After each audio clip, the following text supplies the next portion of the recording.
हज़रत मोहम्मद सल्लल्लाहु ताला अलैहि वसल्लम और एक यतीम बच्चे का वाक़या कहते हुए भी ज़बान लड़खड़ाती है ना कि कैसे कोई बच्चा वंचित रह जाता है अपने माता पिताजी के प्यार मोहब्बत से, जबकि उसका कोई कसूर नहीं होता, उसमें उसकी कोई गलती नहीं होती, बेगुनाह होता है, मासूम होता है। वो भी क्या करे, उसका नसीब ही ऐसा होता है कि वो अनाथ पैदा होता है। एक छोटा सा एफर्ट जो हम लोग कर सकते हैं ना, it is to be kind. एक हमदर्दी होनी चाहिए अपने दिल के अंदर, खुद को उसकी जगह रख के देखना चाहिए। हे हाय हेलो नमस्ते जी, सत श्री अकाल, अस्सलामु अलैकुम।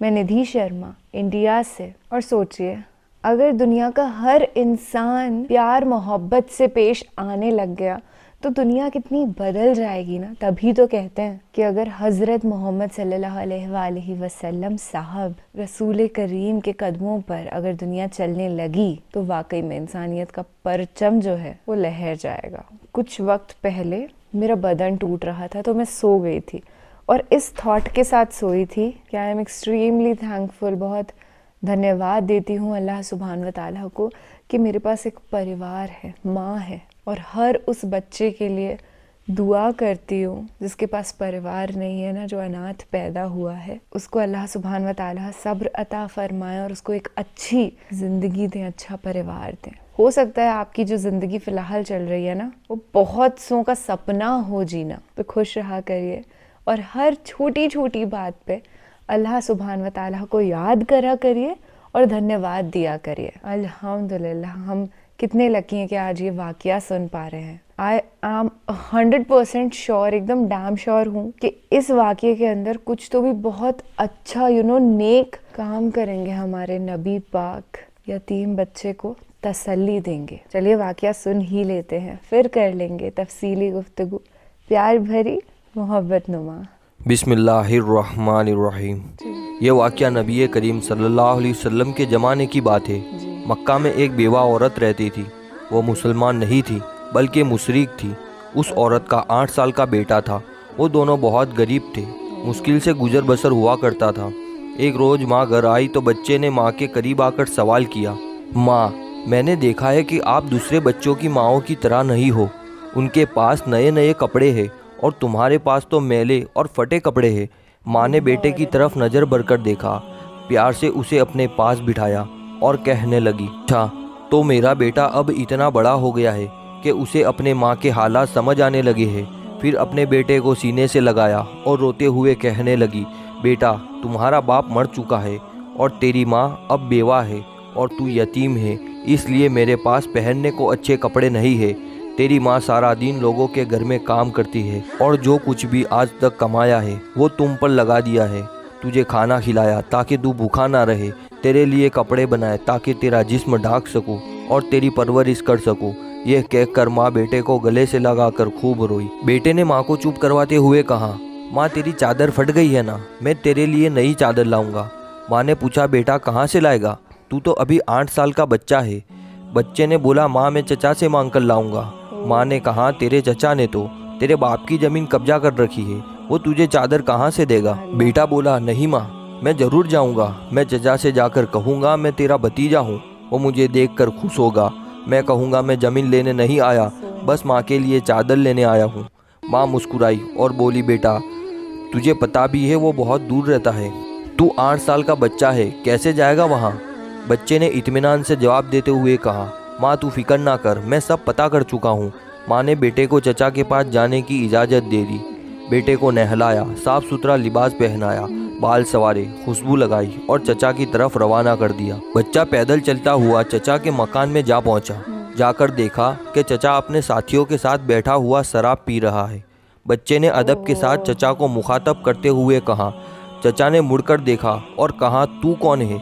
बच्चा बोला, मैं आपका भतीजा हूँ, मैं आपसे माँ के लिए चादर लेने आया हूँ। चचा के सामने उसका 8 साल का भतीजा खड़ा था, लेकिन सिवाय उसके कि चचा उसको प्यार करता, उसने बच्चे को मारना पीटना शुरू कर दिया। बचाओ बचाओ कहकर वो बच्चा चीखता रहा, इतना मारा कि वो बच्चा लहूलुहान हो गया, साफ कपड़े खून से भर गए। चचा ने भतीजे को थप्पड़ मारे, डंडे मारे, खींचा, झिंझोड़ा और बच्चा दूर जाकर गिरा। वो बच्चा मुश्किल से अपनी जान बचाकर भाग गया।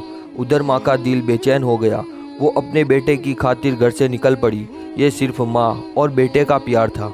अभी बेटा माँ तक नहीं पहुँचा था, लेकिन माँ उसके लिए बेचैन थी। बच्चा रोते रोते घर जा रहा था कि रास्ते में एक आदमी ने रोका और पूछा, ये हाल कैसे हुआ? बच्चे ने सारा माजरा बता दिया कि मैं चचा के पास माँ के लिए चादर मांगने गया था और चचा ने मुझे मारा। उस रागीर ने कहा, सुनो, खाना काबा में जाओ, वहाँ तुम्हें मोहम्मद सल्लल्लाहु अलैहि वसल्लम मिलेंगे, उनसे अपनी माँ के लिए चादर मांगना, वो ज़रूर देंगी। बच्चे ने आंसू पोंछे और घर की तरफ चल दिया। माँ के पास गया। बेटे को इस हालत में देखकर उसकी माँ बेहद रोई। उसे घर ले आई और घर ले जाकर उसे नहलाया, खून साफ किया और जख्मों पर मरहम लगाया। मैंने तुझे मना किया था ना कि चचा तुझे कुछ नहीं देगा। बेटे ने कहा, माँ मैं अब किसी और के पास जाऊंगा, अगर मुझे इजाज़त दो वो मुझे चादर ज़रूर देंगे। माँ ने कहा, कौन है बेटा? बेटा बोला, मोहम्मद सल्लल्लाहु अलैहि वसल्लम। माँ ने बेटे को धक्के से पीछे किया और बोली, अब इस घर में दोबारा मोहम्मद का नाम नहीं लिया जाएगा। तुम्हें पता है बेटा, वो जादूगर है, शायर है, मजनू है, तू उसके पास हरगिज़ नहीं जाएगा।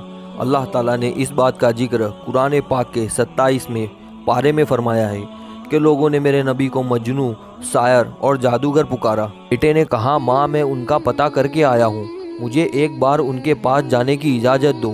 माँ ने बड़ी मुश्किल से इजाज़त दे दी। ये माँ और बेटा दोनों मुशरिकीन थे।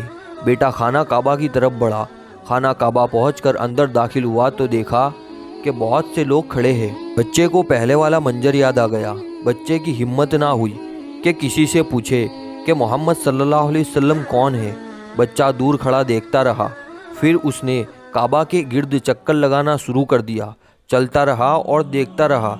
फिर एक शख्स पर नज़र पड़ी तो वो बच्चा कहता है कि मैं उनको देखते ही समझ गया कि यही मोहम्मद सल्लल्लाहु अलैहि वसल्लम है।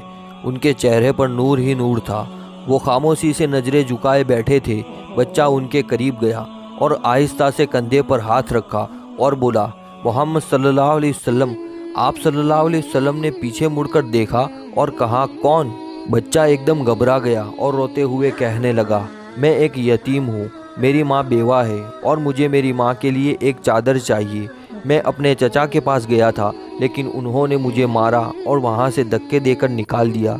फिर किसी ने मुझे कहा, मोहम्मद सल्लल्लाहु अलैहि वसल्लम के पास जाओ, वो तुम्हें चादर ज़रूर देंगे। नबी करीम सल्लल्लाहु अलैहि वसल्लम 8 साल के बच्चे के मुंह से ये अल्फाज सुनकर खड़े हो गए। उसे सीने से लगाया और रोते हुए फरमाने लगे, मैं भी यतीम हूँ, मेरी माँ भी बेवा थी। मैं समझ सकता हूँ कि यतीम की ज़िंदगी गुजारना कैसा है। आप रोते रहे और बच्चे के सर पर हाथ फेरते रहे। उसे प्यार किया और कंधे पर से चादर उतारकर उसे दे दी और फरमाया, ये लो चादर और अपनी माँ को दे देना। फिर फरमाने लगे, बेटा अगर इसके बाद भी कुछ चाहिए हो तो मेरे पास आ जाना, मैं तुम्हें ज़रूर दूंगा। सुभान अल्लाह। अल्लाह ताला ने उस बच्चे को उसकी माँ के लिए दुनिया की सबसे खूबसूरत चादर अता फरमाई। इस वाक़ये से माँ और बेटे की मोहब्बत तो पता चलती है, साथ ही साथ हमारे नबी करीम सल्लल्लाहु अलैहि वसल्लम का हुस्न सुलूक भी मालूम होता है। जो ये नहीं पूछते मांगने वाला मुसलमान है या नहीं, कलमा पढ़ता है या नहीं, बल्कि सिर्फ इंसानियत के रिश्ते से ही इतने प्यार और मोहब्बत से मिलते हैं। यही हमको हमारा दीन सिखाता है।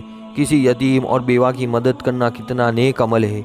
ऐसी ही वीडियोस के लिए हमारे चैनल को सब्सक्राइब करना। Thank you so much. अल्हम्दुलिल्लाह, अल्लाह निगहबान, अल्लाह हाफिज़। भाई साहब इतना अच्छा वाक़या हम तक लेकर के आए, इतनी बड़ी सीख हमको मिली है कि कभी भी किसी के साथ फर्स्ट ऑफ ऑल मिसबिहेव नहीं करना। ये तो बिल्कुल अनैतिकता का प्रतीक है। आपने देखा कि कैसे उस चचा जान कहते हैं, है ना, उसकी औलाद जैसा था वो बच्चा, और उस बच्चे के साथ उसने कितने दुष्कर्म करे, उसको पीड़ा पहुंचाई। वो कभी नहीं करना चाहिए। और हमारी यही सोच है। स्टार्टिंग में भी हमने डिस्कस किया था कि एक हमदर्दी होनी चाहिए हर किसी के लिए, क्योंकि दोस्त हमें नहीं पता कि जिस भी स्ट्रेंजर से हम मिल रहे हैं ना, उसको कितनी प्रताड़नाएं अपने पास्ट में सहन करनी पड़ी होगी, उसकी क्या हालात है। We have no idea. So just be kind. जब भी मैं पैगंबर साहब का कोई भी वाकया सुनती हूँ ना, तो यही पाती हूँ कि उन्हें पता होता है कि सामने वाला इंसान उनसे इतनी मोहब्बत नहीं करता या उनको एक अच्छी नज़र से नहीं भी देखता ना, तो भी वो अपना लव शेड करते हैं उस इंसान के ऊपर। जैसे कि वो बूढ़ी जो औरत थी जो कूड़ा फेंकती थी, वो किस्सा भी सभी ने सुना है। और ऐसे अनेकों लाखों किस्से हैं जिनसे हमें जिंदगी जीने की सीख मिल जाती है दोस्त। तो अल्लाह सुब्हान व तआला से यही दुआ है मेरी, किसी भी बच्चे को परेशान ना होना पड़े और सभी को नेक आमाल करने की तौफीक अता फरमाए। आमीन। आप भी कह दीजिए सुम्मा आमीन। अपना और अपने सभी घर वालों का ख्याल रखना, हुजूर पाक नबी करीम के नक्शे कदम पर चलना और महफूज रहना, खुश रहना। अल्लाह निगहबान। अल्लाह हाफिज।